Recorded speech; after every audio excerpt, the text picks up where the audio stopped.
Bienvenue à tous dans le 8e chapitre et la deuxième partie de la série de vidéos Crystal Clear Electronics. J'espère que vous êtes prêts à continuer l'assemblage. Dans cette vidéo, nous allons mettre en œuvre une fonction similaire, mais avec un circuit intégré 555 au lieu d'un transistor. Mais pourquoi est-il préférable d'utiliser des circuits intégrés, plutôt que des composants discrets en général? C'est parce que vous obtenez la même fonction avec beaucoup moins de pièces. Donc vous avez la même fonction dans une taille plus petite.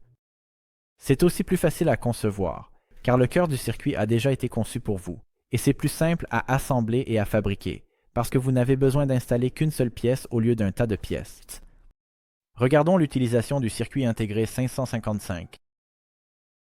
Les ondes carrées sont nécessaires pour de nombreuses applications.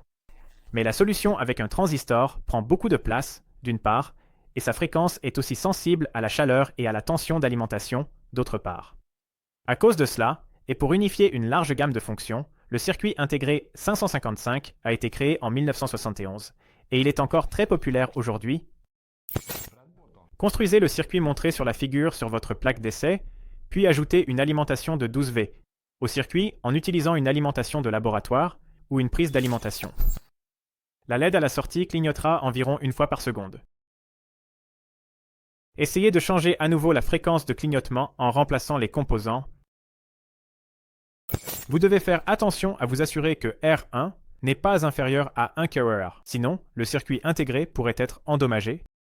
Tout d'abord, remplacez la résistance R1 par une valeur de 68 kHz.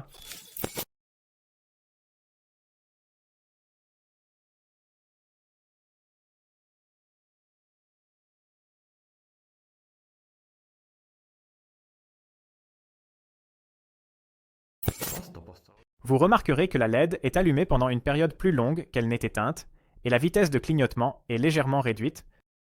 Remplacez la résistance de 1 kHz, qui est de 1 kΩ, à la place de R1, et remplacez C1 par un condensateur de 22 Urath, qui est de 22 microfarads.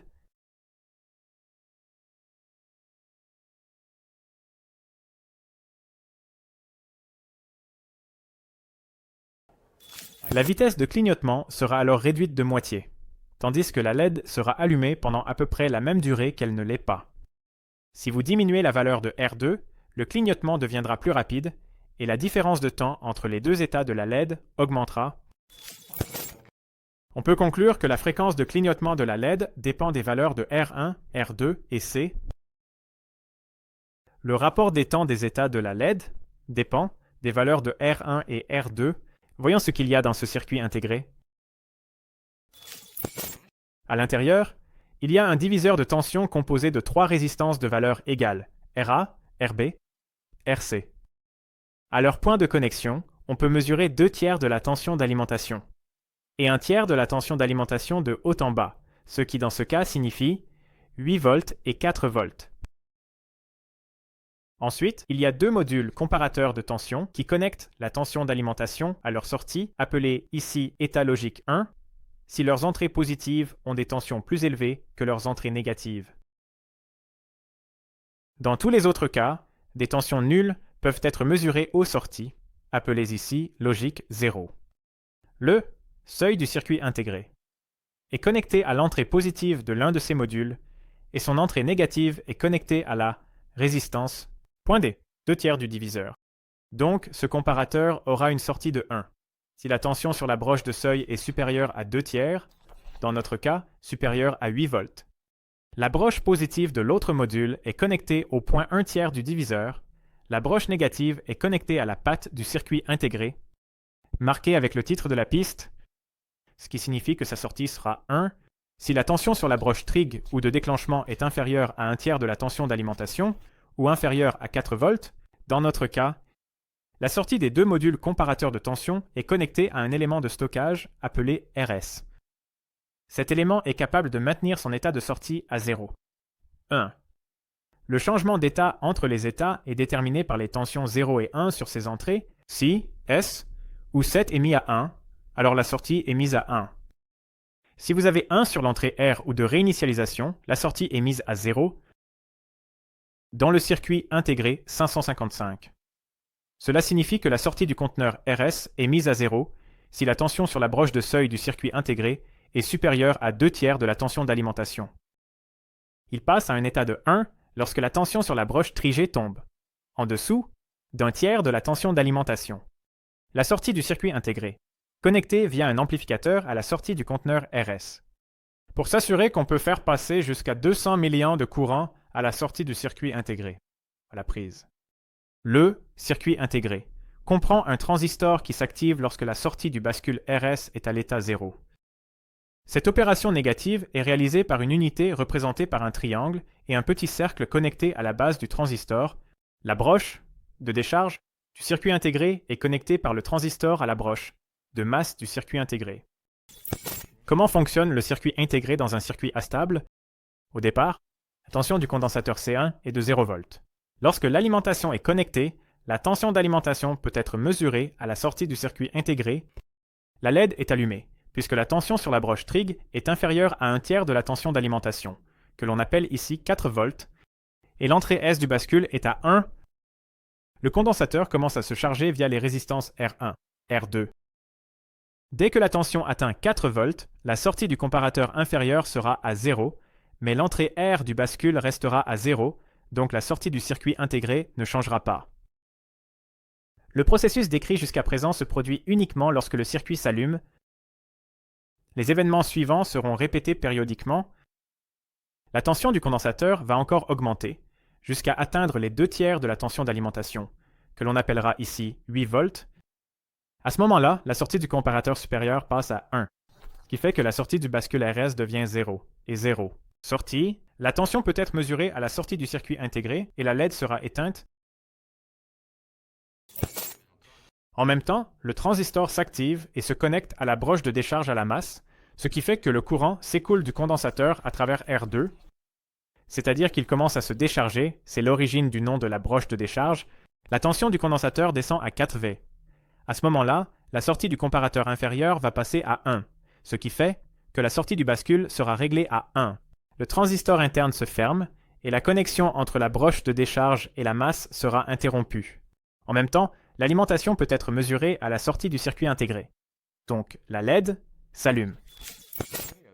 Remplaçons maintenant R2 par une résistance de 1 MΩ.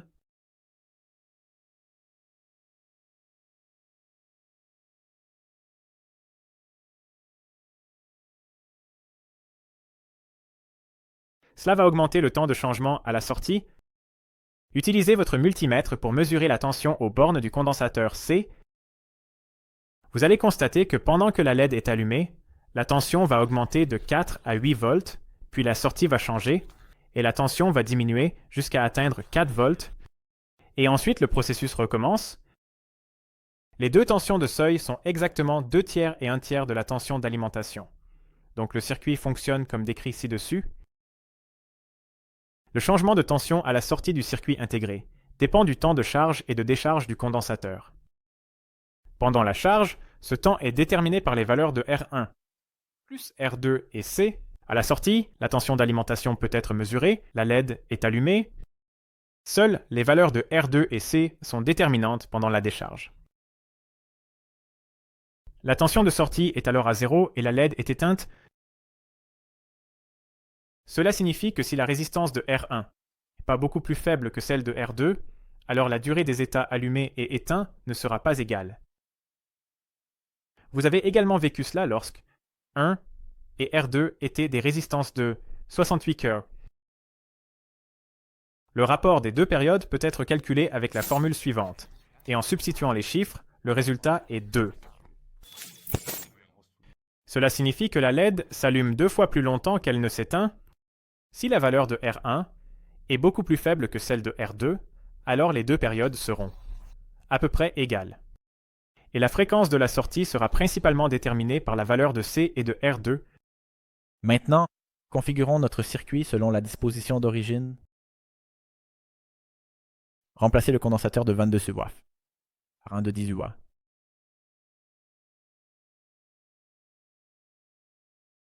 Remettons notre résistance de 68 kΩ, 1 kΩ, et notre résistance de 1 mE à 68 kΩ. Cela restaure un circuit à la disposition d'origine. Maintenant, ajoutez une autre LED et une résistance connectée entre la tension d'alimentation de 12V et la sortie du circuit intégré 555.